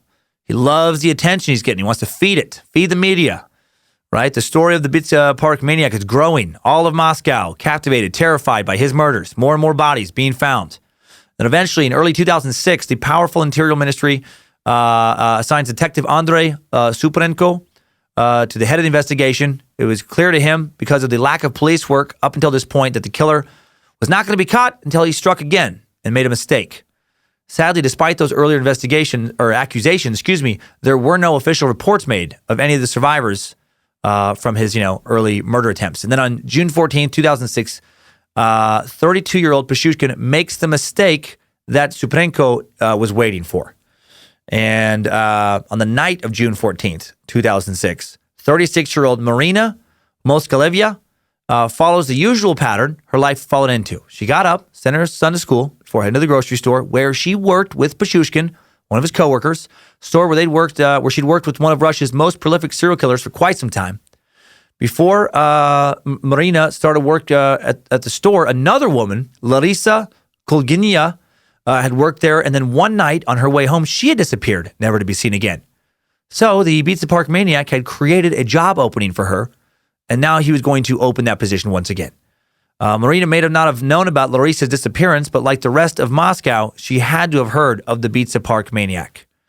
So not the best choice to go for a walk in the park, after work, that night with Pichushkin. However, he was a coworker. For all we know, maybe the two had known each other and kind of become friendly, and, maybe they've been talking about how sick the Bitsa Park Maniac was for weeks or months in the break room. Before they left for their walk, Marina returned to her flat and, unbeknownst to Pichushkin, left a note for her son telling him where she was going, with whom she would be heading there with. She also put Pichushkin's phone number on the note. Her son then came home that night to an empty house, finds a note. After a few hours, his mother still hadn't come home. So he's watching, and then while he's watching TV, a news bulletin reports that a woman's body had been found in Bitsa Park. So he calls Pichushkin, and Pichushkin tells him that he hadn't seen Marina in 2 months, which was a stupid lie to tell someone, even a kid, because they worked together. Of course, they had seen each other. But so now he looks guilty. Pichushkin then claims he's too busy to talk to the kid and hangs up. And then the kid calls his dad. And after listening to his son, his dad then calls the police, tells him about the note. And then lead investigator, Suprenko, he's told about all this. He knows he has this guy, but he knows he also needs more info than the note to bring Pichushkin in on. More evidence, I guess. So the note itself, interesting, but not damning, not completely. So he starts watching closed caption television footage of Marina heading home that night, sees her with Alexander Pichushkin getting off the metro and heading in the direction of the park. And then 2 nights later, on June 16th, 2006, as the clock approaches midnight, Pichushkin's mother, Natasha, hears someone pound on the door. When she opens it, a column of men in riot gear push past her, find Alexander Pichushkin, immediately arrest him, take him down to the station. Officers search the flat for evidence, find Pichushkin's chessboard. 60 of the 64 squares have been marked. This is the origin, obviously, of his nickname and why there is speculation that he killed up to 60 people, or perhaps even 63, as he would claim in court later. The news broke that Alexander was the Pizza Park maniac. He's soon dubbed now the Chessboard Killer. The Konkovo district was shocked to hear that one of their own was the murderer. The daughter of Boris of Fidesova, Pichushkin's 36th victim, recalled later that there was a total shock when we heard it was Sasha Pichushkin. Remember, he's called Sasha by kind of acquaintances, family. She recalled the serial killer was always very calm, always by himself. Fidesova, who grew up with Pichushkin's half-sister Katya, had known Alexander for almost all of her life, and she would go on to attend all 46 days of his trial. Natasha found it odd how he preferred to kill people he knew, people who he worked with, lived near, befriended in the park. Indeed, Pichushkin did befriend people just so he could kill them. How sick is this? One of his favorite books was Dale Carnegie's How to Win Friends and Influence People. Like, for real. All part of his strategy. This is all just a game for him. Investigator Suprenko spent hours then interviewing Alexander one-on-one leading up to his trial, and apparently Pichushkin loved the time they spent together. It made him feel important, Suprenko would say. He said, I told him, I admired him, and he liked that, and then he opened up. It was very important for Pichushkin that people think he was a hero, so I made him feel like a hero. Hero! How did Pichushkin rationalize that? I guess in very much the same way that his idol, Chikatilo, did. He convinced himself that he was just getting rid of burdens on the state. Just, getting rid of people not contributing enough to society. The riffraff, just cleaning up the riffraff. Even though he was just as riffraffy, or more so, than they were. Suprenko also said that we were in shock when we realized how many people he'd killed. In the beginning, we only had 13 bodies. And then Pichushkin began to tell us that he'd killed more than 60 people. Psychologists who examined him concluded that Pichushkin was narcissistic, and had a personality disorder, but ultimately was sane. For the serial killer, the process of preparing to kill and killing is an erotic experience, says Alexander Bukhanovsky, the psychiatrist and serial killer expert who helped authorities identify Pichushkin's hero Chikatilo in the early 1990s. Suprenko exploited Pichushkin's narcissism. For a killer so hard to catch, building up the case against him once he was caught was very, very easy. Pichushkin just gave them all the information they wanted and more, because he wanted them to find the bodies. He wanted to add to his body count so he could pass Chikatilo. That was the game. And he was just happy that just like his hero, Chikatilo, his trial is now going to be must-watch TV. In a televised confession following his arrest, Pichushkin said he routinely invited his victims for a drink by the grave of his pet dog before attacking them when they were drunk. He would say, "For me, a life without murder is like a life without food." And then this is the creepiest thing he said. He said, "I felt like a father to all these people, since it was I who opened the door for them to the afterlife." Okay. A little insight into his motivation. Come back to well with me. I not try kill you. I give you life. I help you through door to another world. I push you, through door. I'm more spiritual travel agent, more father person than killer. On October 24th, 2007, just over 16 months after being apprehended, Pichushkin found guilty of murdering 48 people. They couldn't get he confessed to more, but they just couldn't find evidence. They couldn't find the bodies. So they couldn't, charge him with the other murders. Took the jury only 3 hours to come to that conclusion. Sentenced to life in prison because Russia no longer was using the death penalty. Also sentenced to have his first 15 years of be served in solitary confinement. That he was found guilty of killing only 48 people is significant because that's 5 short of the total Andrei Chikatilo was convicted of. So he didn't reach his goal. What is big deal?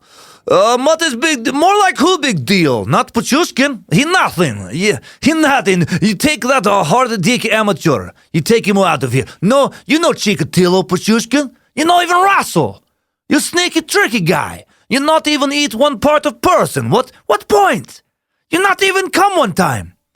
I would find you, I eat you for breakfast, maybe literally. I fuck you, Pichushkin, for sure literally in that case. Why even suck Pichushkin? Weak, no strong Russian, not even a jerk cock, not really.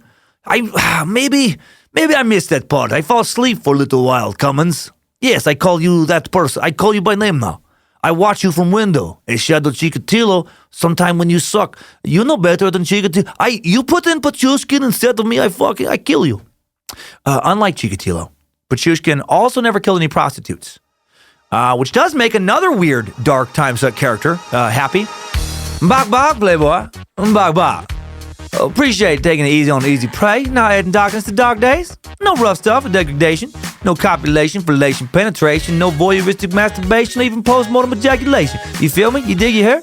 You follow the word chicken Joe.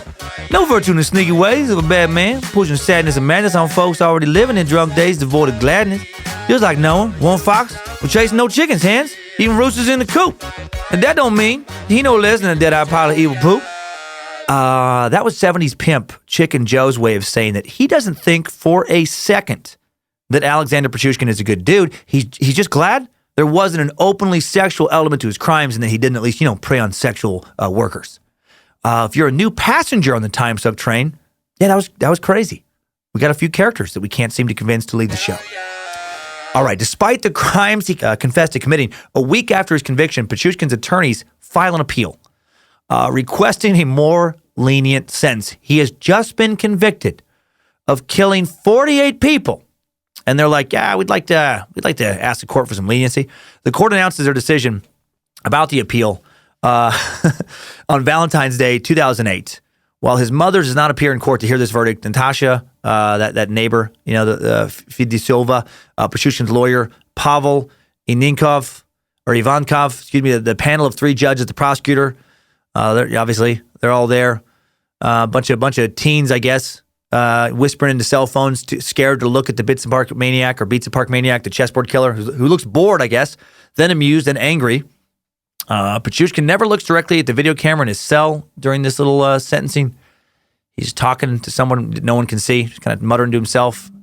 His little black and button-down shirt and black T-shirt. He laughs for a moment, and then grin turns into a frown, turns into a look of incredulity, morphs into another stare. And while this is all going on, there's flash bulbs exploding. Newspaper reporters are in the courtroom too. People wailing. One woman screaming, "Where is my body?" Talking about her husband. Some other person who disappeared in those woods. And then the judge asks Pichushkin if he wants to say anything before his the final verdict on his appeal, and he just says, "Niet." Just no, there's nothing. And then his lawyer, Pavel, loosens his tie and gives his final appeal to the judge about why the judge should have mercy and why they should reduce the sentence to 25 years. That's fucking crazy. So, about 6 months for every person he was convicted of killing. How big of a piece of shit do you feel like in that situation if you're the defense attorney asking for that? How do you even do that? Yeah, Your Honor, I understand that my client has been found guilty of killing 48 people. That's not cool. It's messed up.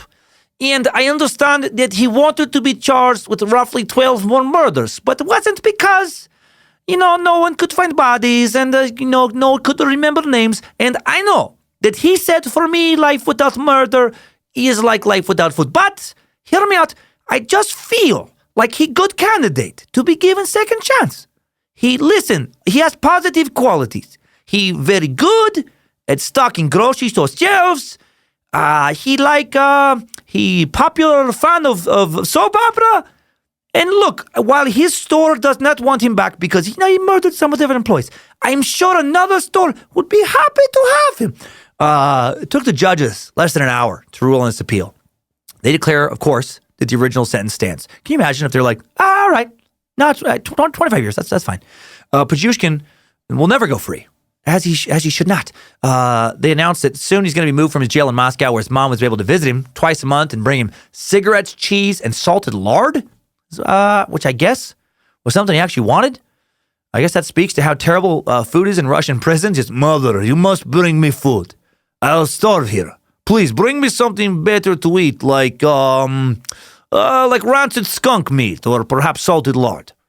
Pichushkin is taken to the impossible to escape, quote unquote, polar owl penal colony at the Karp village in the Arctic north of Siberia, a notorious maximum security prison where he is still sitting there in solitary confinement, where he is not even allowed a chessboard for company. And that takes us out of today's Timesuck timeline. Good job, soldier. You made it back. Barely.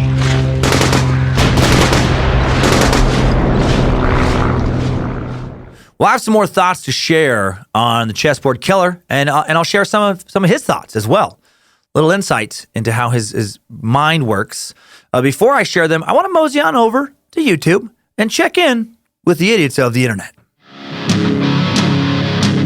Idiots of the internet. There is surprisingly little media available, at least stuff written in English, about Alexander Pichushkin. I did find a shitty BBC documentary on YouTube called Russia's Serial Killer Alexander Pichushkin. And the BBC is usually so good. I'm usually a huge fan. This is not their finest work. There's a couple hundred comments underneath though, so I started peeking in there. Figured I could find a few comments that would provide some laughter, and I did. Right away I found Nathan Yeager 2, who cracked me up, posting, "I'm surprised everyone in Russia isn't a serial killer. It's a country containing only snow, Adidas clothing, and unfinished apartment buildings." And then Kaylee Beth cracks me up further, posting, "Also bears and gymnasts." I love Russian jokes. I love them. But Island Mike does not. User Island Mike does not think it is funny and replies with, "Talk that shit you just did behind a screen, but in Russia, out in the open, and see what happens to your snowflake ass." Easy, Island Mike. You know, you hear a name like Island Mike and you expect a chill attitude. Island Mike has zero chill in him. And how is what he did, how is what this original poster Nathan did related to being a snowflake? A snowflake is a slur for someone who's super liberal, being easily offended. Nathan didn't say anything conservative or liberal. Didn't express being offended in any way. You're a snowflake, Mike, Island Mike, you whiny, soft-skinned, soft-headed baby. User Banana Split was as confused as I was about Pichushkin not getting caught after throwing that pregnant woman down the well, only to have her survive and report him to police. She posts, "Why on earth didn't police do anything when he was named after pushing the pregnant woman down the sewer? She was a survivor of a horrific killer and gave a graphic statement, yet they decide not to investigate. Very troubling. I can't even." And Arshad Butt has the perfect answer, writing, "'Cause they are lazy fucks." Ding, ding, ding, ding, ding. Nailed it, Arshad. Bonus points for being so succinct with your answer. That's exactly right. They were lazy fucks. That's why they didn't do it. User Link's Dominance made me laugh out loud by posting... "Vodka bottles don't kill people. People do." Ah, shit. I think you just won the thread, Links. I love it. Vodka bottles don't kill people. People kill people.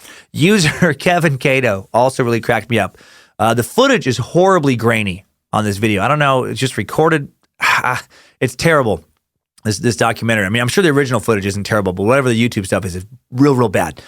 And so Kevin posts, "This was shot entirely on my 2005 Motorola flip phone." This thread is bringing the comedic heat today. I love it. And then we have, as usual, a virtue signaler in the group, User Vortex, who posts, "I hate killers so much. How dare you take someone's life and destroy so many lives? Just sick." Yeah. No, I think we can all agree. Yeah, pretty sick. Pretty hateable. And then immediately, troll Mike Nicky tries to rile up Vortex, replying with "Hillary Clinton." I know that's dumb, but this post is only from 2 months ago. And it is hilarious to me that some people are still shitting on Hillary. She lost. We all know that. Whether you love her or hate her, yeah, it's been a while now. Let it go.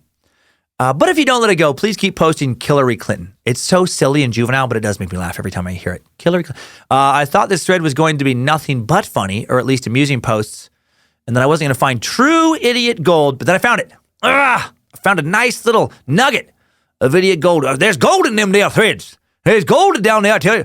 To end on. User Sager Dillon does not seem to understand how war works and commits what I think is a big logical fallacy here. Posting such a waste, he would thrive in a war zone. Send him to kill Taliban or ISIS. No, he wouldn't. I don't think he would thrive, Sager, because, nothing he did was soldier-like. He wasn't sniping people with precision shots from far away, displaying that kind of military talent.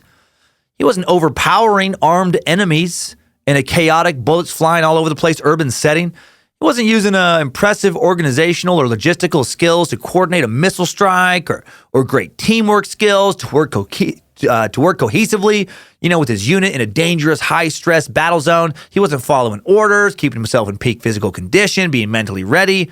He was a sad, antisocial loner/loser, pretending to befriend drunk, vulnerable old men and occasionally overly trusting women and teens in order to lure them to a secluded area of a park, and then when they're not looking, bash them in the head with a vodka bottle or a hammer and push them into a well. I don't think that particular skill set translates into the battlefield. Not sure how often the opportunity comes up to ask whoever you're fighting to take a walk in the park, share some vodka, then tell them there's something you want them to look at in a manhole or in a little hole in a well, and then push them down there, and then bash in their head. Whatever, or I guess you'd bash in their head before pushing down there. Like when would that kind of opportunity come up in a battle zone? Just, hey, Taliban person, hey ISIS fellow, stop shooting for a second. Listen, why we do this? It's beautiful day. I have nice bottle of vodka. Why not we have drinks? Listen, I don't want to be downer, but today is tough day for me. Today is anniversary of dog dying. So if you could you please put gun down for a second? Take break from war. I have some of what you like. I have whatever you like. I have it by manhole cover in park for serious. Come on, let us drink. I show you. Let me open door to Allah for you and push you through door, please. Idiots of the internet. We learned a lot about what Alexander Pichushkin did. We haven't heard much directly from him, though, so let's change that. Chessboard Killer has done some interviews from behind bars. He loves attention. We know that. He's given us some insights into how his mind works. So here are some of his thoughts that I found interesting.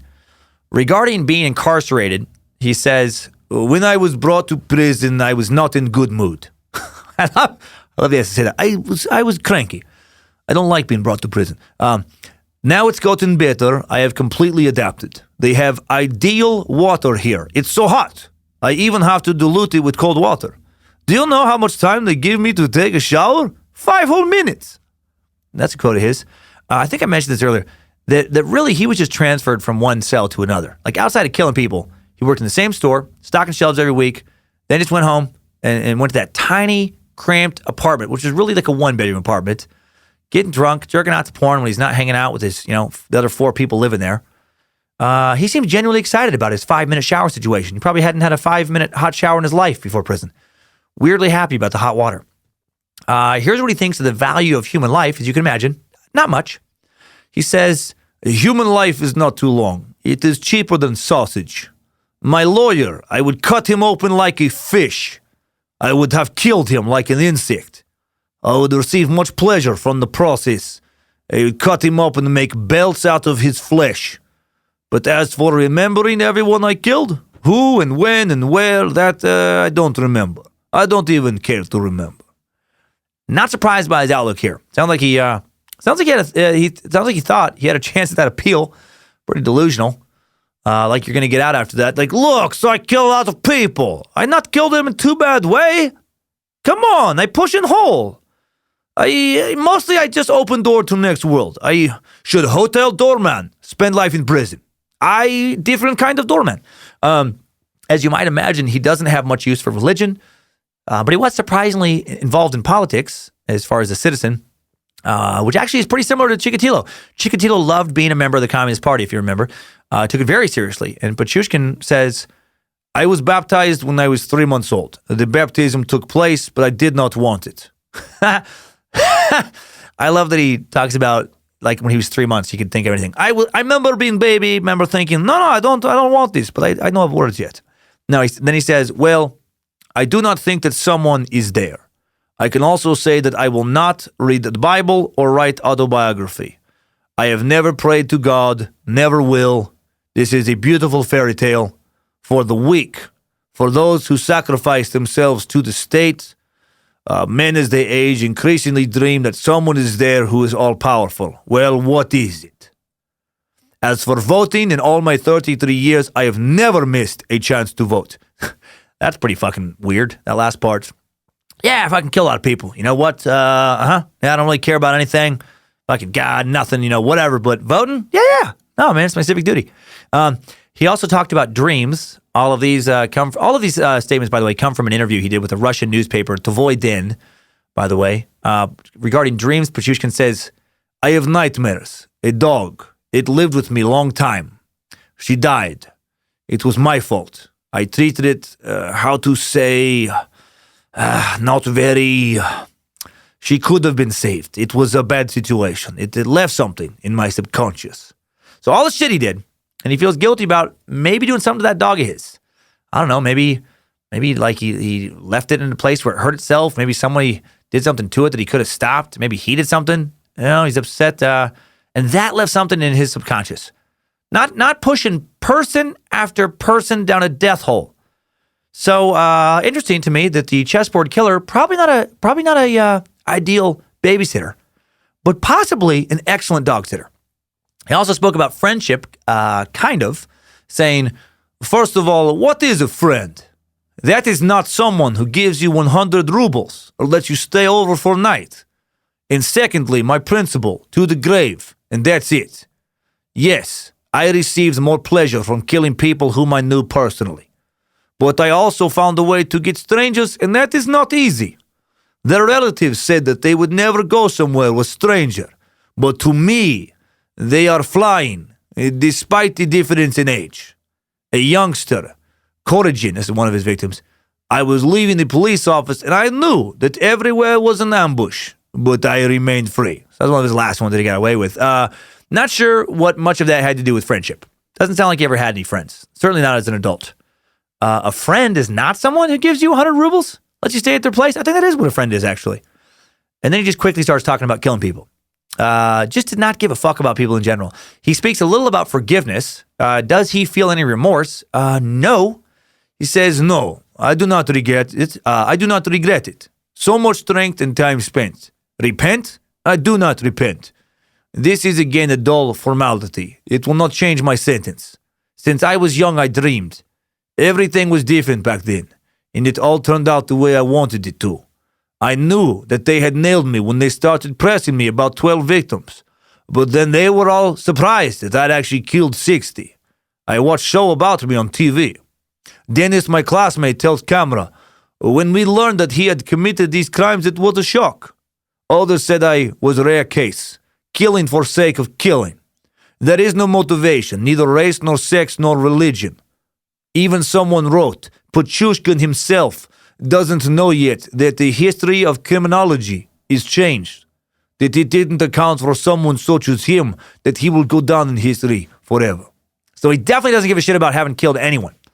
No regret, no remorse, and obviously very proud of his notoriety. I feel like they should bring back the death penalty with this guy. Make an exception. Like, what good does it do to anyone to keep this guy alive in a cell? He's loving it. He truly doesn't seem to mind. He's not being punished. In his mind, he's a star. Some macabre celebrity. So why let him to continue to enjoy his life? Why not just find a well near the prison and toss him down that hole? And then randomly, one more thing, just I thought this was so ridiculous. He ends his interview talking about travel, like as if he doesn't realize he will never get out. Here's what he has to say. He says, I would like to live in Mexico. First, it is warm there, and secondly, there are forests. Maybe there I could live in a different way if I was there. And then the reporter talking to him says that Mexico doesn't have forests, and he replies, Do you want to tell me there are no jungles? Like Freddy Krueger said, Elm Street exists in every city. Just for a second, it sounded like he wasn't going to give a creepy answer. Maybe I could be different, in Mexico, and then he goes straight to Elm Street, just existing in every city, just right to evil again. Maybe I change in Mexico. Maybe I different Pichushkin. Maybe I drink no vodka. Maybe I drink tequila. I stay away from parks and whales. I hang out on beach. I chill. I walk with strangers on beach, and then I bash heads with tequila bottles at sunset. That is what I do. I push an ocean. Let tides take body to sea. I fucking Pichushkin. Maybe I no play chess, but I play backgammon. I become backgammon killer. Time now for top 5 takeaways. Timesuck. Top 5 takeaways. Number 1, Alexander Pichushkin, a.k.a. the Chessboard Killer, a.k.a. the Pizza Park Maniac, convicted of killing 48 people between 1992 and 2006, may have killed 60 people. The number of squares he had marked off on that chessboard, maybe 63. He did say 63 at one point during his trial. So just a handful, maybe even just one square away from his sick goal of completing that chessboard. Number 2, another strange goal of Pichushkin was to have his official body count be higher than that of his idol, Andrei Chikatilo, the Butcher of Rostov, who was convicted of killing 52 people between 1978 and 1990, 4 more than Pichushkin, so at least he doesn't have the demented satisfaction of having the record while he rots in prison. Number 3, strangely, Pichushkin may have never grown up to be a murderer at all if he wouldn't have fallen off his swing when he was a kid and scrambled his egg. Maybe if I hadn't hurt my head in a swing accident as a kid, I would spend less time talking about people like Pichushkin. Number 4, Pichushkin was the rare serial killer who didn't draw out his kills or have an openly sexual element to them. He didn't torture his victims, didn't rape them. He got away with his crimes because he killed quickly, disposed of the bodies efficiently, immediately, didn't brag about them to anyone, and didn't really have a consistent victim type or a consistent victim look. Oh, and he also got away because the police working in the area around Pichushkin were fucking terrible. And number 5, new info. While never a ladies' man before being caught, there isn't a single mention of him actually ever having a romantic relationship with anyone ever. Like Ed Gein, he may die a virgin, but unlike Ed Gein, a lot of women admirers now. Apparently around 80 women write to him in prison. Fans, actual fans. We've talked about this phenomenon before. So gross. And one Siberian woman who works in a children's shop has won a special place in his heart, calling herself Natalia Pichushkin, as if they're already married. How great is that she's working with kids? She sounds super moral. Sounds super duper stable. That is just awesome that she's doing that. Pichushkin admitted in an interview with another Russian newspaper in 2016 that he'd actually proposed to her a few years earlier, and she accepted. And she is committed. She has a giant tattoo on her forearm of his face and of a chessboard. My God, that is so fucked up. When you add the chessboard, you can't just claim you're loving him in spite of the murders at that point. You are loving him because of the murders. That is the symbol of his murders. Thank God this maniac works at a children's shop. Whatever the hell that is, by the way. What is a children's shop? Is that a shop that sells kids? I hope not. Thank God she will at least never get to have Pichushkin's baby. While they can write letters, the administrators of the prison have forbidden these two from ever having any sort of visitation. Timesuck. Top 5 takeaways. The episode has been sucked. Another Russian murderer. Thank you, Spaces, for picking another interesting topic. What a fascinating murder robot that guy is, right? Thanks again to the Timesuck team. The High Priestess of the Suck, Harmony Vellicamp, Jesse, Guardian of Grammar, Dobner, Reverend Dr. Joe Paisley, Timesuck High Priest, Alex Dugan, the guys at BitElixir, Danger Brain, Space Lizards and Merch Wizards, Axis Apparel, Queen of the Suck, love of my life, Lindsay Cummins. Big thanks to Bojangles research superstar Heather Knowledge Ninja Rylander for getting me some good research to get started with and getting it quick. Next week, the darkness continues this dark October with the strange tale of Catherine Knight. Just like the Alexander Pichushkin tale, Catherine Knight also spending life in prison without the possibility of parole, also for murder, in Australia instead of Russia. Very different story, though. Catherine Knight, not a serial killer. She is the first Australian woman to be sentenced to life in prison without parole. She was convicted of one murder, the murder of her partner, John Charles Thomas Price, in October 2001. But she did a wee bit more than just kill him. Knight stabbed Price to death, skinned him, put his skin on a meat hook, cooked his head and parts of his body with the intention of feeding him to his kids. Yeah, she snapped just a bit. Want to find out why? Well, tune in next Monday. Now, let's bounce on out to today's Timesucker updates. Updates? Get your Timesucker updates. Timesucker Travis Matthews writes in with the fantastic Lost Colony of Roanoke update. He writes, Dear King of Timesuck, I've been a long-time listener, first-time electronic mailer, and hopefully soon to be Space Lizard. First, let me say that I cannot thank you enough for what you guys are doing. I can only imagine how much time you put into each episode, and it shows. Woohoo! Hail Nimrod! I wanted to write in about the Roanoke episode and hopefully add a little bit more information that my field, dendrochronology, the study of tree rings, has contributed to the subject. One of the utilities of tree rings is being able to examine past droughts for periods when we do not have data. Basically, when the tree does not grow in a given year, the ring is small, and this denotes a drought. Stahl et al., 1998, published in Science, this study published its examination of trees near Jamestown and determined the colony tried to settle the island in one of the most extreme droughts in 800 years. The abandonment of the town occurred during the driest 7-year period in 770 years. The authors go on to cite the drought as one of the reasons why it was so hard to settle the area during this period, and mention the already strenuous tensions with American Indians during the period could have been made worse as they competed for limited food resources during this drought. Just thought these findings would be of interest to you in the cult of the curious. Also, my girlfriend and I went to your show in Huntington Beach this last week and both had a blast. I am a geography professor at a local university teaching 100-level natural environment classes and upper-level weather and climate classes, and I'm asked at least once a semester about the Earth being flat or chemtrails. At first, I was taken aback by these questions and slightly offended that I had to spend time on these topics, but now I have fun with it. And I try to make it my mission to set students straight on these topics. I also have taken to incorporating random made-up tangents about topics in my classes. I love it! For example, today I had my class convinced that the invisible water vapor that we are all surrounded by is harmful to their health. Of course, I set the record straight, but the humor was much appreciated. Yes! Thanks for the inspiration and keep up the amazing work. Hail Nimrod, praise Bojangles, and damn Lucifina, Travis Matthews. That is beautiful, Travis. You sound like a wonderful professor. I would have loved to have had you as a teacher. Thanks for sharing your knowledge with us. Thanks for sharing it with your students. It's very appreciated. That drought info does add to that story. I feel like they had to have either just died through a combination of disease, starvation, battle with local tribes, or that the survivors assimilated into the local tribes. And I feel like the drought would have contributed to either one of those scenarios going down. And good on you for having a sense of humor about flat earthers and the chemtrail stuff. And thank you for teaching them the truth, man. The world needs more of you. Don't ever stop what you're doing, you wonderful meat sack. Okay, got a little wackadoodle update from Timesucker Chris Pritchard. He writes in saying, Suckmaster, I'm writing in with a quick update on the origin of wackadoodle. I used it recently in front of my mother, who asked me where I got such an old word. I looked it up, and wackadoodle is a 1990s variation of wackadoo, a 1950s word that probably comes from the 1930 word whack. They all mean an eccentric or fanatical person, but apparently only whack means a crazy person.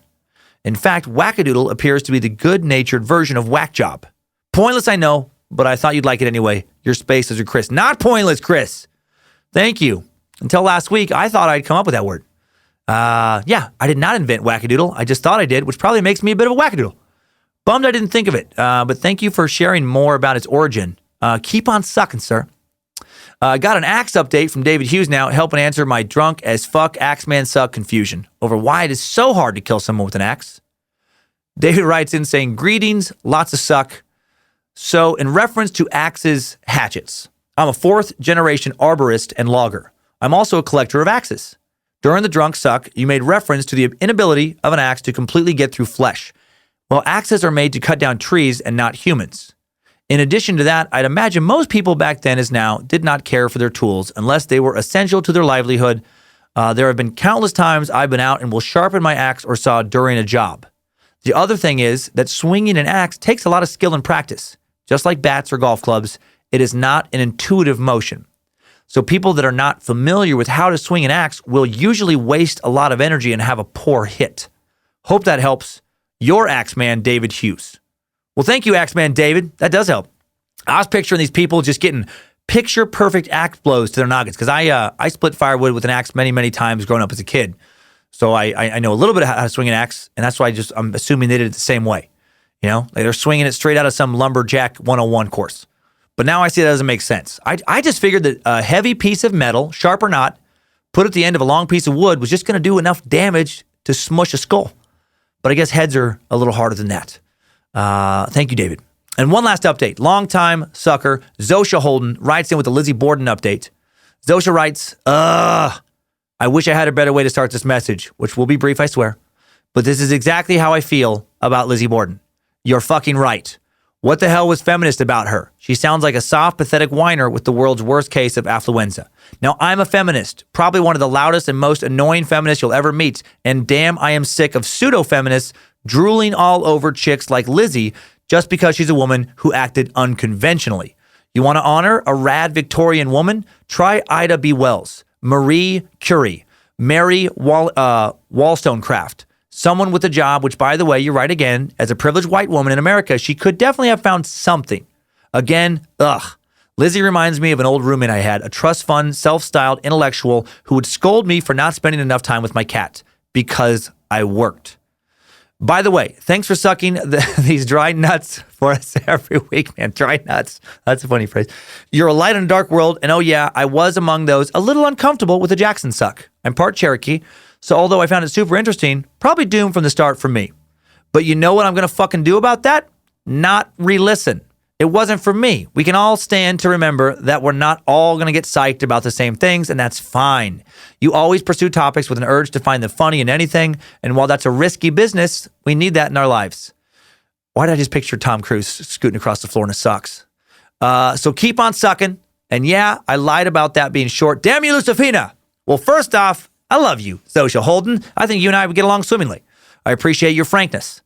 Thank you for providing some examples of feminists to really get excited about. Strong meat sacks, brilliant meat sacks. And thanks for your candor about Andrew Jackson. Yeah, not for everyone. My take on his life, for sure, not for everyone. Pissed off a lot of meat sacks, but that's okay. You know, if you do nothing but agree with your friends, you need to get new friends because you're not being challenged. You're not being stimulated. Take that fucking bubble you're living in, smash it to shit. You brightened up my day with that message, Zosha, and I hope I have your name right now. I know I messed it up before. I know people mess it up a lot. And I know actress Zasha Mamet pronounces it differently than the correct Polish-Russian way, even though it's spelled the same. So I gave it my best. Next time, suckers. I needed that. We all did. Well, that's all, meat sacks. Try not to get pushed down a well this week. Don't go to a secluded area of a park with a stranger. Those aren't good ways to ensure that you are going to keep on sucking.